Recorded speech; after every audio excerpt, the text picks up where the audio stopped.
Assalamualaikum warahmatullahi wabarakatuh. Perkenalkan, saya Khoridatus Saada dari Sosiologi UNESA 2018A. Di sini saya akan sedikit menjelaskan tentang konsep manusia dan teknologi dari tokoh Jean-François Lyotard. Yang pertama, manusia istimewa karena akal. Manusia hidup. Ya memang kita hidup. Tetapi tentunya kita hidup itu tidak hanya hidup begitu saja, tetapi kita hidup itu memiliki cara hidup tersendiri. Manusia hidup itu indikatornya seperti apa sih? Manusia hidup itu mungkin bisa dilihat ketika manusia itu berpikir, manusia itu belajar, manusia itu merenung. Dan ketika manusia sudah hidup, sudah tentu manusia itu memiliki cara hidupnya masing-masing, seperti manusia memiliki budaya, manusia memiliki ideologi, dan juga manusia menganut agama sesuai dengan kepercayaannya masing-masing. Kemudian, apa hubungannya dengan teknologi? Begini, teknologi menciptakan manusia atau sebenarnya manusia sih yang diciptakan sama teknologi?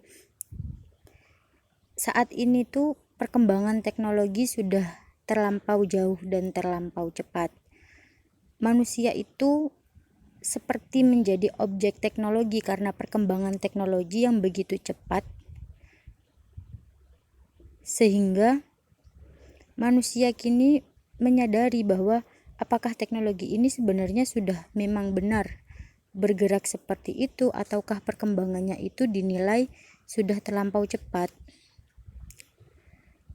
Ini selanjutnya, teknologi diciptakan untuk membantu manusia menyesuaikan diri dengan alam.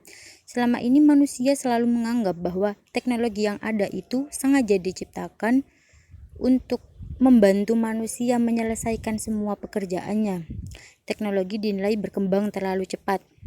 Seperti kita tahu bahwa saat ini akan selalu ada teknologi-teknologi baru yang mungkin juga mencengangkan manusia, tetapi tidak dapat dipungkiri bahwa teknologi tersebut juga merupakan salah satu bentuk ciptaan dari manusia. Manusia sebagai pencipta teknologi takut hanya menjadi objek saja. Kembali lagi bahwa teknologi yang terlampau cepat, teknologi yang terlampau hebat, itu membawa ketakutan tersendiri ternyata bagi manusia, bagi individu ya. Ditakutkan teknologi itu kemudian akan menguasai dunia, di mana pemikiran manusia selama ini adalah bahwa di alam semesta ini itu manusia yang paling berkuasa karena manusia memiliki akal. Selanjutnya dalam Inhuman, bentuk paling sederhana dari kehidupan atau infusoria, ganggang kecil makhluk hidup primitif adalah teknologi.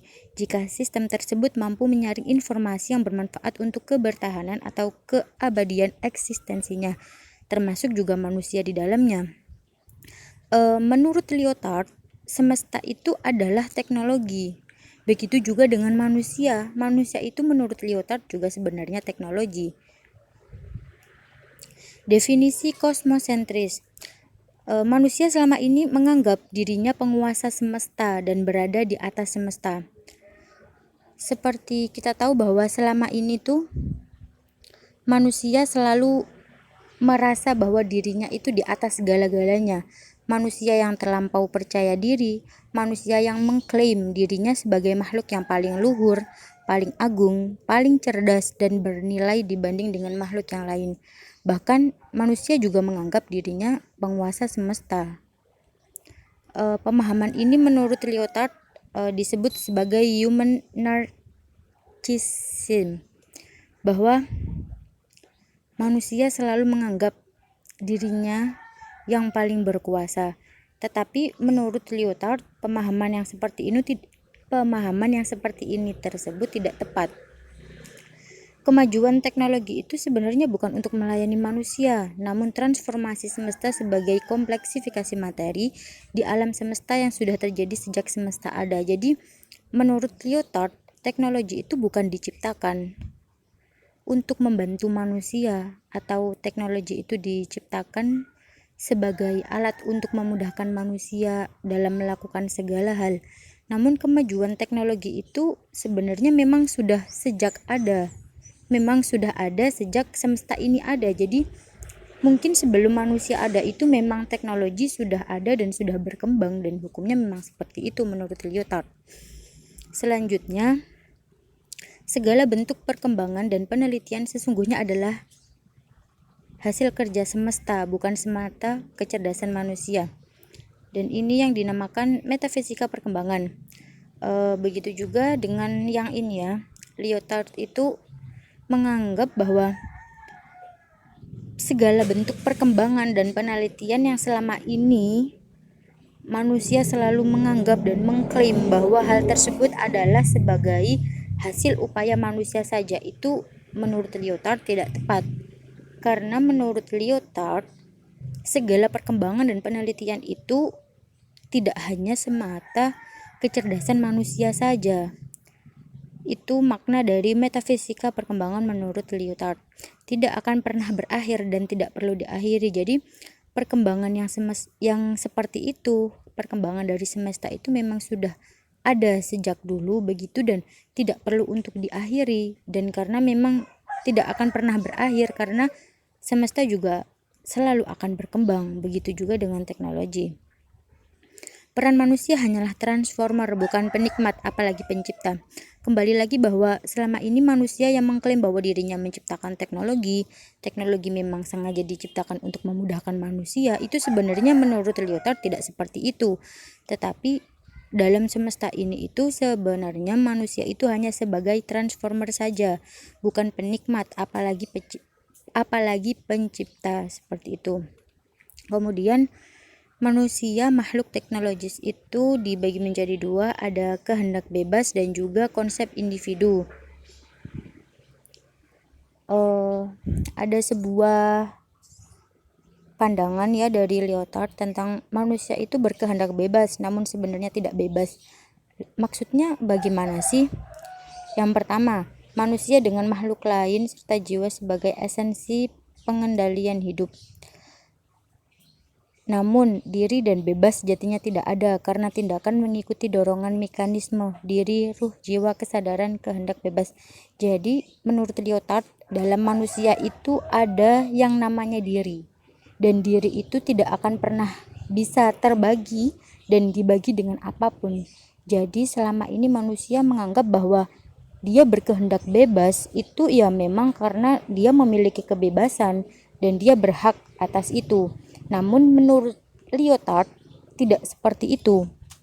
Menurut Lyotard itu diri dan bebas itu tidak ada sebenarnya, karena manusia itu adalah sebuah mekanisme, atau manusia bisa bertindak itu karena ada mekanisme di dalamnya, di mana mekanisme itu terdiri dari ada diri, ada ruh, ada jiwa, ada kesadaran dan juga kehendak bebas. Jadi tindakan yang dilakukan manusia itu bukan karena manusia memiliki kebebasan, namun manusia itu memiliki yang namanya diri, manusia memiliki yang namanya ruh, ada jiwa, kesadaran dan juga kehendak bebas. Selanjutnya, konsep individu menurut Lyotard. Dalam individu terdapat diri yang tidak bisa dibagi. Namun, temuan baru menyatakan bahwa terdapat pertentangan seperti otak kanan, otak kiri, sehingga manusia bukanlah makhluk individual, melainkan dividual. Kembali lagi bahwa konsep individu menurut Lyotard adalah dalam diri manusia itu terdapat diri yang tidak bisa dibagi. Seperti yang tadi manusia berkehendak bebas ya. Diri dalam manusia itu tidak bisa dibagi dengan apapun. Jadi individu itu ya diri manusia itu sendiri. Namun berbagai temuan baru yang ditemukan bahwa dalam manusia itu ternyata ada pertentangan begitu.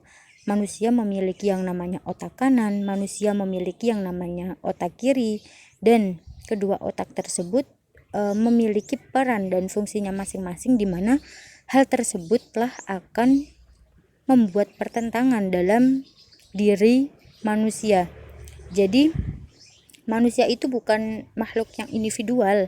Manusia itu bukan diri yang tidak bisa dibagi, namun manusia itu menurut Lyotard adalah individual, manusia yang masih bisa dibagi karena didukung dengan adanya penelitian ya bahwa manusia memiliki otak kanan, manusia memiliki otak kiri yang berpotensi untuk menyebabkan pertentangan begitu. Kesimpulan dari konsep manusia dan teknologi menurut Jean-François Lyotard. Teknologi atau manusia sih yang sebenarnya berkuasa? Jawabannya adalah tidak ada yang berkuasa di semesta ini. Hidup di semesta ini manusia mungkin membutuhkan teknologi, begitu juga dengan teknologi yang juga membutuhkan manusia. Manusia itu bukan tuan alam semesta dan teknologi itu bukan ada karena kemampuan pribadi teknologi itu sendiri. Jadi ketika selama ini manusia menganggap bahwa dirinya itu adalah tuan alam semesta, menurut Lyotard pemahaman yang seperti itu kurang tepat atau mungkin tidak tepat ya, karena alam semesta ini itu tidak diciptakan untuk melayani manusia seperti pikiran manusia selama ini yang menganggap bahwa segala alam semesta ini diciptakan untuk melayani manusia. Kemudian teknologi itu juga bukan ada karena kemampuan pribadi, jadi adanya teknologi itu juga bukan ada karena sendirinya.